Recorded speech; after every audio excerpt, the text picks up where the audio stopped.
महाअष्टमी का व्रत कब रखा जाएगा? 5 या 6 अप्रैल। नवमी तिथि कब है? कन्या पूजन का शुभ मुहूर्त क्या है? आदि जान लेते हैं। तो जय माता दी, जय सिया राम। नवरात्रि की अष्टमी और नवमी तिथि को लोग कन्या पूजन करते हैं। इस दिन छोटी छोटी कन्याओं को न्योता देकर घर बुलाया जाता है और उन्हें हलवा, चने और पूरी का प्रसाद खिलाया जाता है। इस साल 5 अप्रैल को महाअष्टमी और नवमी को कन्या पूजन होगा। चैत्र नवरात्र में अष्टमी और नवमी तिथि का बहुत ही ज़्यादा महत्व होता है। इस दिन विशेष पूजा अर्चना की जाती है। जो लोग पूरा व्रत रखते हैं वो तो नवमी तिथि तक रखते हैं, लेकिन जो लोग पहला और आखिरी पकड़ते हैं वो अष्टमी तिथि को व्रत रखते हैं। तो इस साल अष्टमी तिथि कब रखी जाएगी इसको लेके कन्फ्यूजन है, क्योंकि इस बार एक तिथि का क्षय होने के कारण नवरात्रि जो है वो 7वें दिनों के, क्योंकि तृतीया तिथि की हानि है।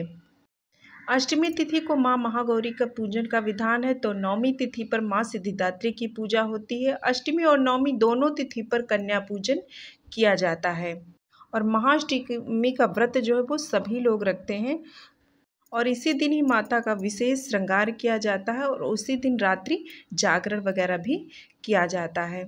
तो चलिए अब जान लेते हैं कि इस साल 2025 की चैत्र नवरात्रि की महाअष्टमी और महानवमी कब है। महाअष्टमी का व्रत कब रखा जाएगा? 5 या फिर 6 अप्रैल को।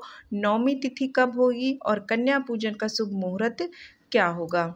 तो इस साल अष्टमी तिथि की शुरुआत होगी यानी प्रारंभ होगी वो होगी 4 अप्रैल को रात को 8:12 से और इसका समापन होगा 5 अप्रैल को 7:26 पर।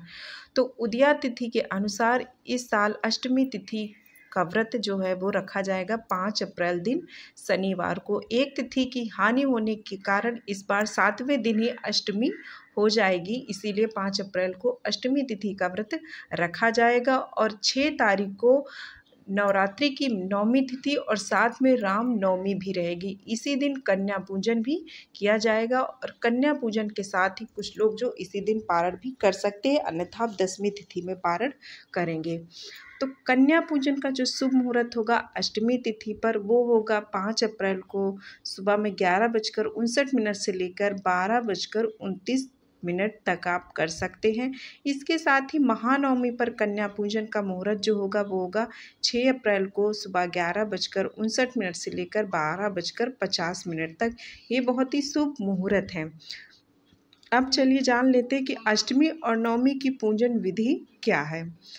कन्या पूजन में आप ब्रह्म मुहूर्त में उठें और स्नान आदि करके स्वच्छ कपड़े पहने, अपने घर की मंदिर को साफ करें और थोड़ा गंगा जल छिड़काव कर दें। फिर माँ की चित्र या मूर्ति पर गंगा जल से अभिषेक करें। माँ को लाल फूल, फल, अक्षत, सिंदूर, धूप, दीप, नैवेद्य आदि चढ़ाएं।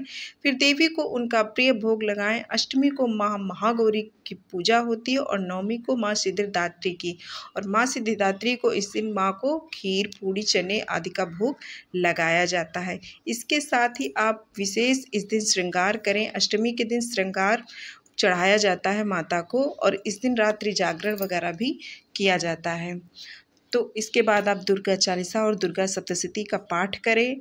आखिर में आप माँ की आरती करें। आप अष्टमी और नवमी दोनों दिन ही हवन और कन्या पूजन कर सकते हैं, ये आपके ऊपर है। काफ़ी लोग अष्टमी के दिन ही हवन करते हैं, कन्या पूजन, और कुछ लोग जो है वो नवमी के दिन हवन और कन्या पूजन करते हैं, क्योंकि कन्या पूजन के बिना नवरात्रे अधूरे हैं। आप चाहे पूरा व्रत रखें या ना रखें, लेकिन आपको कन्या पूजन अवश्य करना चाहिए। पूरा विधि पूर्वक ना कर पाएँ तो आप फिर भी कुछ ना कुछ करने की यानी लोगों को, छोटी छोटी कन्याओं को कुछ ना कुछ पैक करके आप दे सकते हैं।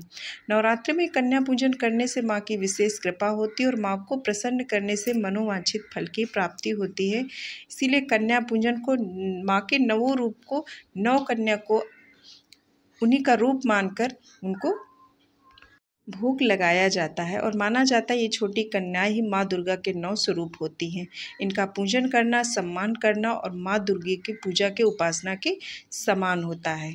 अष्टमी या नवमी पर कन्या पूजन से एक दिन पहले ही आप कन्याओं को घर आने का निमंत्रण दें। आपको बिल्कुल कन्या पूजन एकदम उसी तरीके से करना चाहिए जैसे आप माता के 9 रूपों को ही आप घर में अपने आगमन दे रही हैं। उसके बाद जब कन्या पूजन के दिन आए तो सबसे पहले सम्मान के साथ में घर में उनका स्वागत करें, उनके पैर धुलाएं, फिर साफ आसन पर बिठाएं, उनको टीका लगाएं, आरती करें, चुनरी बांधें, हाथ में रक्षा सूत्र बांधें। उसके बाद उन्हें खीर, पूड़ी, हलवा, चना जो भी हो सकता है आपसे उन्हें भोजन कराएं और ध्यान रखें बिल्कुल ये सात्विक भोजन हो, लहसुन प्याज वगैरह ना हो।